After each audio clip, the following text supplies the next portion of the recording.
क्या भूमिका रही। तो प्लासी युद्ध, बैकग्राउंड ऑफ प्लासी वार, इसमें दो टॉपिक की बात हो रही है। पहला होगा बंगाल के शासक और ईस्ट इंडिया कंपनी। तो ये दोनों ही शासक, यानी कि ईस्ट इंडिया कंपनी, बंगाल के शासक, इन दोनों के बारे में बात होगी कि किस तरीके से अंग्रेजों ने या फिर ईस्ट इंडिया कंपनी ने भारत पर अपनी हुकूमत करने का प्रयास किया और सबसे पहले उन्होंने किस जगह पर अपनी सत्ता प्राप्त की। तो आइए शुरू करते हैं। Bengal, East India Company, Bengal के शासक। सबसे पहले बात करते हैं बंगाल। बंगाल जो था, यानी अपने देश में जो भी शक्तियां आई हैं तो वो समुद्र मार्ग से ही आई हैं, और समुद्र मार्ग से आने के साथ ही साथ वो सभी बंगाल के साइड से ही उन्होंने हमारे देश में प्रवेश किया।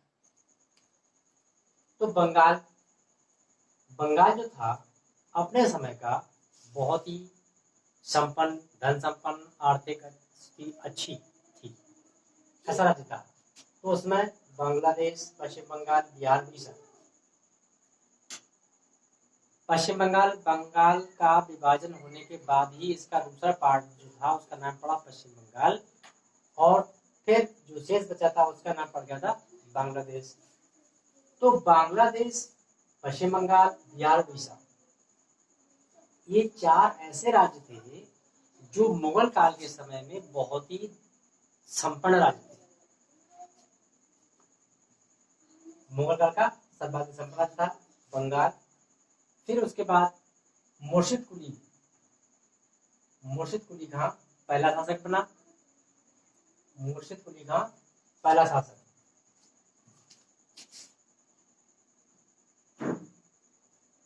बांग्लादेश, पश्चिम बंगाल, बिहार, उड़ीसा सर्वाधिक संपन्न राज्य थे, और यानी कि मुर्शिद कुली खां इसका पहला शासक था। तो उसके नेतृत्व में बंगाल क्या था, एक पूर्ण स्वतंत्र राज्य था। औरंगजेब की मृत्यु के बाद, इन्हें कहने का अर्थ ये हुआ, जो मुर्शिद कुली खां था वो औरंगजेब की मृत्यु के बाद वहां का शासक बना, यानी वो पहला शासक था, और उसने बंगाल की स्थिति के लिए बहुत ही बेहतर बनाया, यह अच्छा बना। 1721 में औरंगजेब ने स्वयं किसको, मुर्शिद कुली खां को क्या बनाया, बंगाल का सूबेदार। इन्हें मुर्शिद कुली खां को बंगाल का सूबेदार नियुक्त किया। बंगाल का सूबेदार नियुक्त किया। बंगाल की राजधानी सब जानते हैं कहाँ थी, ढाका। लेकिन मुर्शिद कुली खां के बनने के बाद बंगाल की राजधानी ढाका से जाकर कहाँ पहुंची, मुर्शिदाबाद। मुर्शिद कुली खां ने जमींदारी प्रथा, यानी कि मुर्शिद कुली खां ने जमींदारी प्रथा पर क्या किया, नए कुलीन वर्ग का गठन किया। क्यों, बंगाल की तरक्की के लिए या उसकी आर्थिक स्थिति मजबूत करने के लिए। तो उसने कौन सी प्रथा शुरू की, मुर्शिद कुली खां ने प्रथा शुरू की इजारेदारी। इजारेदारी प्रथा को बढ़ावा दिया या जो शुरू किया। तो इजारेदारी जो प्रथा है वो होती है कि किसी भी जमीन, किसी भी व्यक्ति की जमीन को जब हम एक समय के लिए लेते हैं, उसमें कृषि उपजाने के लिए, यानी अन्य खाद्यान्न उपजाने के लिए, और उसको बदले में उसे रुपए देते हैं, धन देते हैं, तो वो इजारेदारी प्रथा कहलाती है।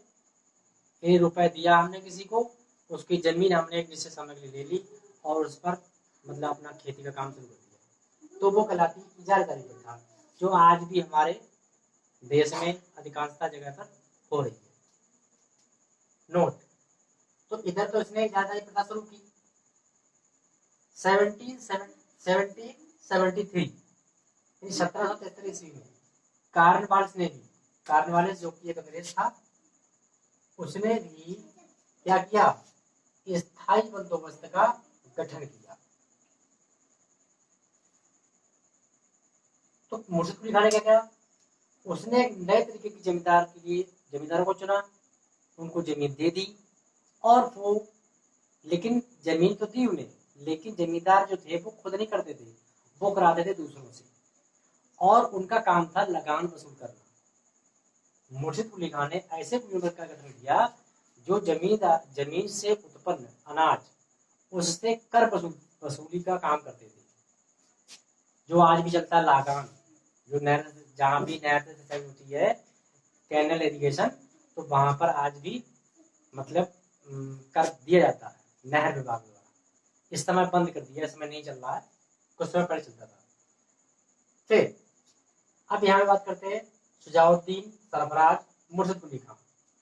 यानी ये तीन शासक थे किसके, बंगाल के, जिनमें शुजाउद्दीन, सरफराज और मुर्शिद कुली खान। इन तीनों के समय में बंगाल की आर्थिक स्थिति कैसी थी, बहुत ही अच्छी। बंगाल की आर्थिक स्थिति बहुत अच्छी थी। इसी वजह से यानी यही कारण था कि शुजाउद्दीन, सरफराज, मुर्शिद कुली खान, इन तीनों के समय में बंगाल की स्थिति बेहतर थी, बहुत अच्छी थी। और इसीलिए जो अंग्रेज थे, अंग्रेज, फ्रांसीसी, डच, यानी इन तीनों कंपनियों ने वहां पर अपनी अपनी बस्तियां स्थापित की। और बस्तियां स्थापित करने का कारण और भी था, जिसमें हुगली नदी एक सर्वाधिक महत्वपूर्ण बंदरगाह साबित हुई इन तीनों कंपनियों के लिए, अंग्रेज, फ्रांसीसी और डचों के लिए। अब बात करते हैं अलीवर्दी खान। अलीवर्दी खान जो था, क्या था, एक शक्तिशाली मतलब शासक था। अलीवर्दी खान जो था एक शक्तिशाली शासक था। कैसा शासक, बहुत ही शक्तिशाली शासक था। किस तरीके से, क्योंकि अलीवर्दी खान ने ही इन तीनों कंपनियों पर, फ्रांसीसी, डचों और ईस्ट इंडिया कंपनी यानी अंग्रेजों, इन तीनों पर अपना नियंत्रण बनाए रखा। यहाँ पर बोर्ड में नहीं आया, मैं बोल दे रहा हूँ। तो इन तीनों कंपनियों पर उसने अपना अधिकार जमाए रखा, या इन तीनों कंपनियों के लिए अपने नियंत्रण में रखा। साथ ही अब क्या हुआ इसके बाद, जब इसने तीनों कंपनियों पर नियंत्रण बनाए रखा, इन्हें कि उसने युद्ध भी नहीं किया, कोई झगड़ा नहीं, कोई मतभेद नहीं, और तीनों कंपनियों को अपने अधीन में रखा, इन्हें अपने नियंत्रण में रखा। इसके बाद बात करते हैं अलीवर्दी खान। अब अलीवर्दी खान ने क्या किया, कलकत्ता, चंद्रनगर, अलीवर्दी खान ने कलकत्ता, यानी कलकत्ता में जो कंपनी थी वो अंग्रेजों की थी, वहां अंग्रेजों की बस्तियां थी। और चंद्रनगर में फ्रांस की बस्तियां थी। तो चंद्रनगर जो था वो फ्रांस की बस्तियों में, फ्रांस की बस्तियां थी, व्यापारिक बस्तियां थी वहां, और कलकत्ता में अंग्रेजों की थी। तो इन दोनों शहरों की, दोनों नगरों की जो यूरोपीय बस्तियों की किलेबंदी का, यानी कि जब भाई कोई भी आपके यहाँ व्यापार करने आएगा, आपसे जमीन मांगेगा, जमीन दे दोगी, फिर वहां पर वो अपनी आलीशान कोठी बना ले, या अपना एक काफी एरिया में कवर करने लगे, तो आपको उसका विरोध करना पड़ेगा ना। क्यों, क्योंकि हमने आपको व्यापार करने की जगह दी है, ना कि वहां पर किला बनाने के लिए। तो यही अंग्रेजों और डचों ने क्या किया, चंद्रनगर और कलकत्ता के शहर में किया। इसके बाद होता क्या है कि इन तीनों ने, इन दोनों कंपनियों पर अलीवर्दी खान का मतलब अधिकार जम गया, और उसने इसका विरोध किया कि हम आपको ऐसा नहीं करने देंगे, और अपना शासन भी उसने बरकरार चलाए रखा। अब बात करते हैं, तो इसी के शब्दों में यानी अलीवर्दी खान ने कहा, क्या कहा कि यदि इन्हें छेड़ा ना जाए, अलीवर्दी खान ने कहा कि ये कंपनियां ऐसी हैं जो अगर हम छेड़ देंगे ले तो हमारा नुकसान होगा, हमारी हानि होगी, और ना छेड़े तो हमें मुनाफा मिलेगा। तो इसीलिए इसने लिखा है कि यदि इन्हें छेड़ा ना जाए तो ये हमें शहद देंगी। क्या शहद देंगी, मतलब कि मुनाफा देंगी, प्रॉफिट मिलेगा। और यदि छेड़ा जाए तो ये हमें काट काट कर मार देगी, यानी कि हमें नुकसान पहुंचाएंगी, हानि पहुंचाएंगी, हमें मार देगी। तो इसने क्या किया, यानी कि इन कंपनियों को एक मधुमक्खियों से इसकी तुलना की गई। इससे मधुमक्खियों से, जिस तरीके से मधुमक्खी छत्ता को छेड़ोगे तो आपको काटेगी, नहीं छेड़ोगे उड़ जाएंगे, आप चाहते हो सकते हो, इस तरीके से। इसके बाद अब नंबर आता है सिराजुद्दौला। सिराजुद्दौला था अली वर्दी खां का नाती था, और अली वर्दी खां का नाती सिराजुद्दौला ये शासक बना, यानी इसने बंगाल पर शासन किया, बंगाल का उत्तराधिकारी बना। कब? अप्रैल 1756 में शासक बना। और उस समय यानी कि 1756 में ही लगभग प्लासी का युद्ध भी हुआ। अब प्लासी का युद्ध हुआ, इसके बाद यानी सिराजुद्दौला जो था अली वर्दी खां के बाद उसका नाती सिराजुद्दौला जो है वो वहां का शासक बनाया जाता है अली वर्दी खां के द्वारा। अब जब सिराजुद्दौला इसका शासक बनता है तो उस समय उसके 3 प्रतिद्वंदी सामने आते हैं, यानी कि 3 ऐसे व्यक्ति होते हैं जो सिराज के लिए शासक बनाना पसंद नहीं करते, और वो चाहते हैं कि किसी तरीके से हम इस गद्दी पर बैठे या फिर बंगाल का शासन हमारे हाथ में है। तो उनमें कौन सा था? सबसे पहले उसका चचेरा भाई था शौकतगंज, नंबर 2 उसकी मौसी घसीटी बेगम, नंबर 3 मीर जाफर, ये सेनापति था। तो शौकतगंज इसका भाई था, इसे क्या किया इसने? जेल में भेज दिया। घसीटी बेगम मरवा दिया इसको, और मीर जाफर के लिए जो सेनापति था उसको युद्ध में हरा दिया। यानी ये तीनों शौकतगंज, घसीटी बेगम और मीर जाफर तीनों ही, लेकिन तीनों ने मिलकर अंग्रेज सिराज के खिलाफ, यानी सिराज मतलब शौकतगंज, घसीटी बेगम और फिर आपका आता है मीर जाफर, तो इन तीनों ने मिलकर क्या किया? सिराज के खिलाफ षड्यंत्र रचना शुरू कर दिया। इसके द्वारा अंग्रेजों के सहयोग से, यानी अंग्रेजों के सहयोग से सिराज के खिलाफ इन तीनों ने, इनकी शौकतगंज, घसीटी बेगम और मीर जाफर ने षड्यंत्र शुरू कर दिया कि इसके लिए गद्दी से हटाओ और हमें सत्ता पर बिठाओ किसी भी तरीके से। फिर क्या होता है? सिराज ने क्या किया?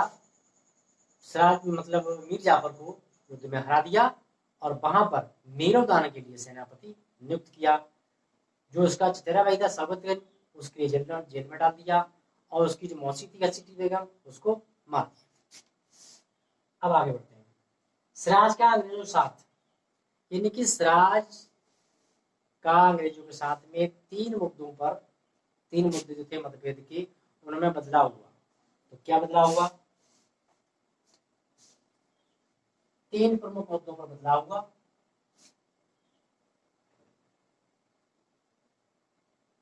क्या बदलाव हुआ?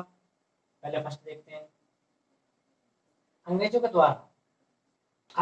द्वारा नवाब के खिलाफ साजिश करने वालों को छूट मिलनी चाहिए।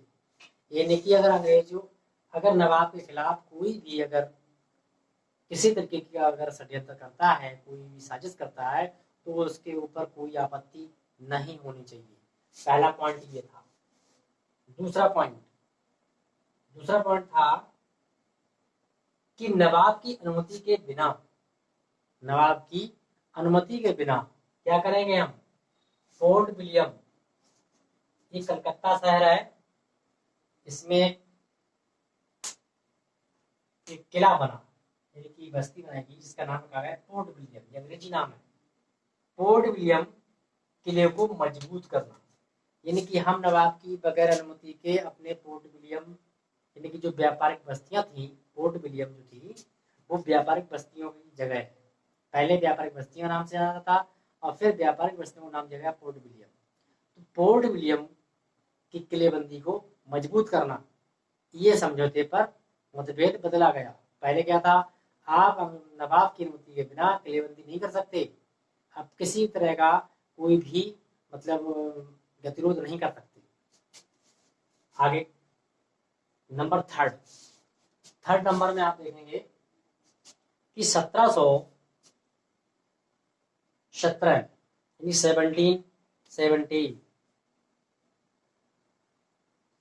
1717 क्या हुआ, मुगल शासक कौन, फर्रुखसियार, यानी कि अब तक जितने शासक मुगल हुए बंगाल में, वो सभी शासक बहुत ही हिम्मत साहस के साथ उन्होंने शासन किया और अंग्रेजों यानी जितनी भी कंपनियां विदेशी थी सबके साथ में उन पर नियंत्रण भी रखा।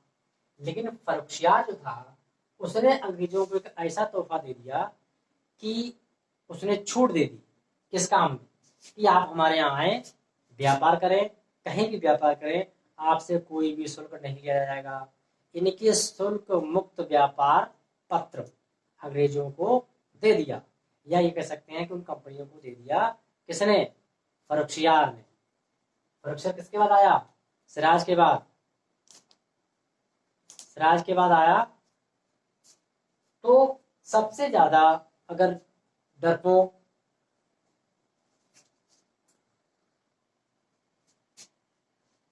तो उसके बाद इन 1770 में मुगल शासक फर्रुखसियार ने अंग्रेजों के लिए बहुत ही बेहतरीन कीमती तोहफा दिया। कि क्या दिया, उसने एक ऐसा दत्तक पत्र दिया, दत्तक पत्र कहते हैं कि एक ऐसा पत्र होता है जिसमें आप कहीं भी किसी भी तरीके से आप व्यापार कर सकते हैं और वो एक नवाब या राजा के द्वारा ही दिया जाता है। तो ऐसा ही फर्रुखसियार ने किया, उसने अंग्रेजों को एक ऐसा दत्तक पत्र दिया जिसमें कर मुक्त व्यापार उसने पत्र दिया, जिसमें अंग्रेजों को व्यापार करने में किसी भी तरीके की कोई भी मतलब राशि शुल्क नहीं देना होगा, वो कहीं भी व्यापार कर सकते हैं बिल्कुल मुफ्त तरीके से। तो इस तरीके से हुआ क्या, तो इस दस्तक पत्र का अंग्रेजों की कंपनियां यानी कि जो भी यूरोपीय कंपनियां थी उनके जो निजी कर्मचारी थे उन्होंने इसका खूब उपयोग किया। उन्होंने कैसे किया कि दत्तक पत्र लिया और अपने आप तो व्यापार किया नहीं, उस दत्तक पत्र को दूसरे को दे दिया, फिर उससे भी खुला व्यापार किया। तो इस तरीके से बंगाल में सबसे पहले यानी आप यह क्वेश्चन ये आएगा कि सबसे पहले जो सत्ता कहाँ मिली, तो बंगाल में मिली अंग्रेजों को सबसे पहले, वहीं उन्होंने शुरुआत की। इसके बाद प्लासी का युद्ध किसके समय में हुआ, तो क्वेश्चन आ जाएगा, तो आंसर बनेगा कि आपका जो प्लासी युद्ध हुआ था वो सिराज यानी कि सिराजुद्दौला के समय में हुआ। और इसके साथ ही अब बात क्वेश्चन मैंने मतलब बता दिया है कि ऐसे बनता है कि सबसे पहले सत्ता कहाँ प्राप्त की, तो मतलब कि बंगाल में सबसे पहले सत्ता उन्होंने किससे प्राप्त की, यानी किससे युद्ध करने के बाद मतलब अंग्रेजों को सत्ता मिली, तो मुगलों से। इन्हें मुगलों से युद्ध किया और वहां उन्होंने सत्ता प्राप्त की। फिर प्लासी युद्ध कब हुआ, यानी प्लासी युद्ध के दौरान ही सत्ता उन्होंने प्राप्त की है, प्लासी युद्ध के दौरान ही सत्ता प्राप्त की है। और बक्सर का युद्ध भी इसके बाद बक्सर का होगा, वो आपको हम अगले चैप्टर में समझाएंगे। तब तक के लिए आप इसको देखिए, पढ़िए और इसे जिस तरीके से मैंने बोला आप नोट कर सकते हैं और बताइए कि आपको वीडियो कैसा लगा। फिर इसके बाद में मैं अगला वीडियो बनाता हूँ। Thank you.